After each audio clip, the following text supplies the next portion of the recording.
Bismillahirrahmanirrahim.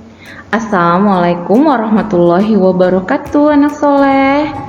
Semoga kabar hari ini masih sehat, masih semangat, dan tentunya dalam lindungan Allah Subhanahu wa Ta'ala. Mari kita lanjutkan tema 7, benda, hewan, dan tanaman di sekitarku.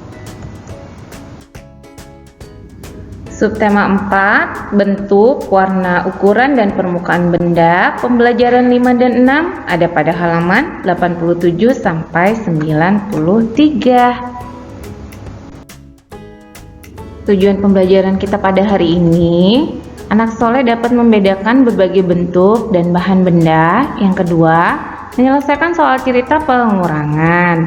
Yang ketiga, menjelaskan hubungan pengurangan dan penjumlahan, serta yang keempat, menggunakan benda sesuai fungsinya. Baik anak soleh, as usual, before we study, let's say basmalah together. Bismillahirrahmanirrahim. Semoga ilmu yang kita pelajari hari ini dimudahkan oleh Allah dalam menerimanya dan bisa bermanfaat untuk kita semua. Pembelajaran 5, halaman 87, membedakan berbagai bentuk benda.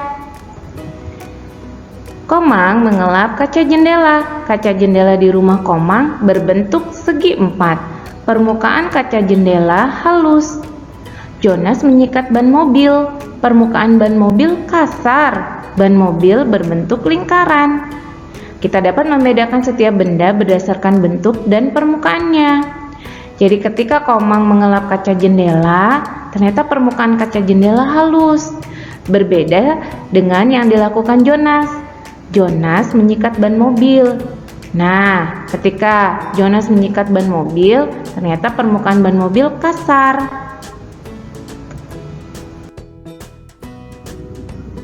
Membedakan berbagai benda juga bisa melalui bahan pembuat benda. Ada pada halaman 90. Setiap benda terbuat dari bahan yang berbeda-beda. Pemilihan bahan tentu disesuaikan dengan fungsi dan kegunaan setiap benda. Misalnya, meja, bangku, dan lemari terbuat dari kayu. Kayu dipilih karena sifatnya keras dan kuat. Sehingga ketika membuat meja, bangku, lemari itu dipilihlah kayu sebagai bahannya agar awet dan kuat ketika digunakan. Berbeda dengan ban, balon, dan karet gelang terbuat dari karet karena sifatnya lentur. Coba perhatikan ketika balon belum ditiup, bentuknya masih kecil. Tapi ketika kita tiup atau diisi dengan udara, maka balon akan membesar karena bahannya terbuat dari karet yang sifatnya lentur. Kemudian ada lagi bahan kertas yang dipilih karena ringan, seperti buku, majalah, dan koran. Nah, kertas dipilih karena ringan sebagai bahan pembuat buku, majalah, dan koran. Lalu ada lagi kaca jendela, akuarium, dan gelas minum terbuat dari kaca. Kaca dipilih karena sifatnya kuat, kemudian tidak menyerap air dan tembus pandang. Contohnya akuarium. Kalau akuarium terbuat dari kaca yang tidak tembus pandang, wah, kita tidak bisa mengecek dan menikmati keindahan akuarium tersebut. Begitu juga jendela rumah, terbuat dari kaca yang tembus pandang, agar cahaya matahari bisa masuk sampai ke dalam rumah. Jadi setiap bahan yang dipilih untuk pembuatan benda itu disesuaikan dengan fungsi dan kegunaannya. Selanjutnya kita akan belajar mengenai pengurangan dalam soal cerita, halaman 88. Ibu memiliki persediaan 48 piring. Sebanyak 16 piring merupakan piring plastik, sedangkan sisanya piring keramik. Jadi berapa banyak piring keramik milik ibu? Ingat, kita menggunakan kalimat matematikanya. 48 dikurang 16. Nah, pelajaran sebelumnya sudah dipelajari tentang hitungan bersusun pendek. 48 dikurang 16. Puluhan dan satuannya kita letakkan sejajar. Hasilnya 8 dikurang 6 sama dengan 2. 4 dikurang 1 sama dengan 3. Jadi banyak piring keramik milik ibu ada 32 buah. Supaya lebih paham lagi, Bunda akan memberikan contoh soal sebagai berikut. Nomor 1. Di dalam kereta terdapat 54 penumpang.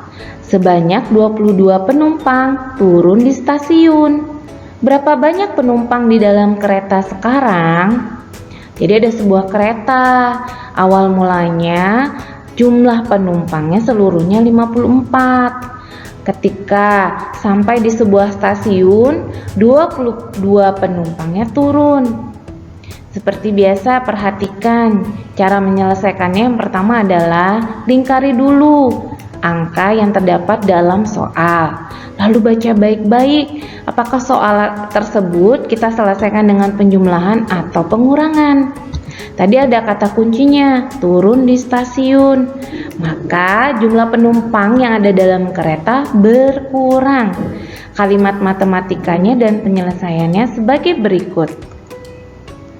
54 dikurang 22. Hasilnya adalah 32. Soal kedua. Di rak perpustakaan sekolah terdapat 46 buku cerita.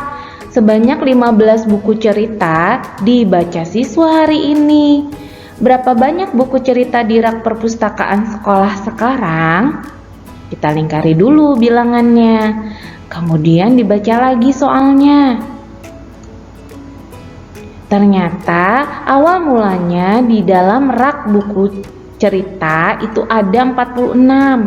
Lalu diambil untuk dibaca 15 buku. Maka ini juga termasuk pengurangan. 46 dikurang 15. Hasilnya adalah 31. Perhatikan baik-baik ya nak dalam melakukan pengurangan. Hati-hati ketika menghitungnya.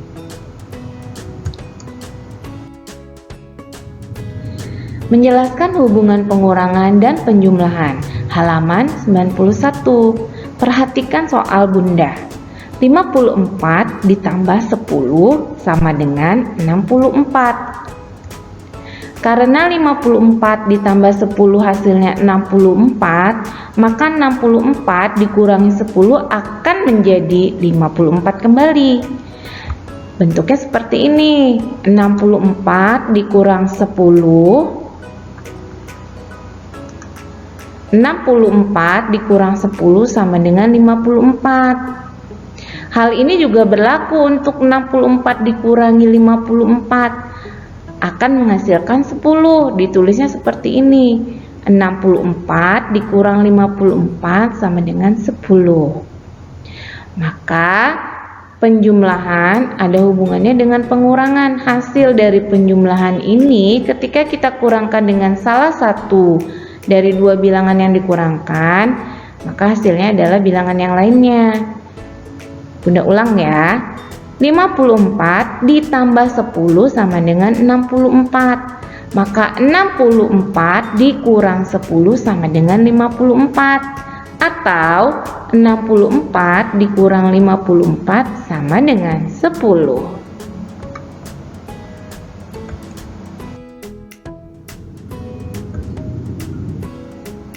Kita lanjutkan halaman 93. Mengenal kegunaan benda-benda di sekitar. Benda-benda di sekitar kita itu memiliki kegunaan loh. Contohnya seperti berikut. Tas. Anak soleh pasti tahu apa fungsi tas. Betul, untuk membawa barang. Kemudian sepeda. Sepeda sebagai kendaraan untuk bepergian. Bisa juga digunakan untuk olahraga.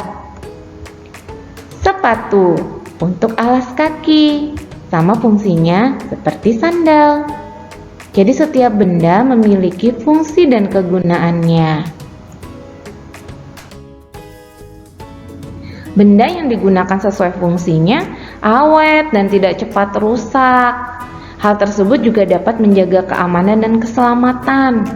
Contohnya, ketika anak soleh menggunakan alat tulis dengan baik, maka alat tulisnya awet dan tidak cepat rusak. Contohnya penghapus. Fungsi penghapus itu untuk menghapus. Kalau kita gunakan untuk bermain atau kita cucuk dengan ujung pensil yang tajam sehingga rusak, maka penghapus tidak bisa kita gunakan secara maksimal sesuai fungsinya. Demikian juga benda-benda di sekitar kita. Sapu, kemudian kemoceng untuk alat kebersihan, alat-alat makanan harus kita gunakan sesuai fungsinya. Kita perhatikan ya contoh penggunaan benda-benda berikut yang sesuai dengan fungsinya. Yang pertama, bermain ayunan. Yang betul, kita duduk. Bermain ayunan tidak sambil berdiri. Itu bisa berbahaya ya nak. Jadi fungsi bermain ayunan bisa digunakan dengan baik. Lalu yang kedua, menggunakan alat kebersihan yang sesuai. Contohnya, sapu lidi kan digunakan untuk membersihkan daun-daun kotor yang ada di halaman ya. Kita tidak gunakan di dalam rumah. Kita gunakan sapu yang berbeda di dalam rumah. Kemudian, kita juga tidak boleh mencoret-coret tembok karena bukan fungsinya. Mencoret-coret atau menggambar itu dilakukan di atas buku gambar.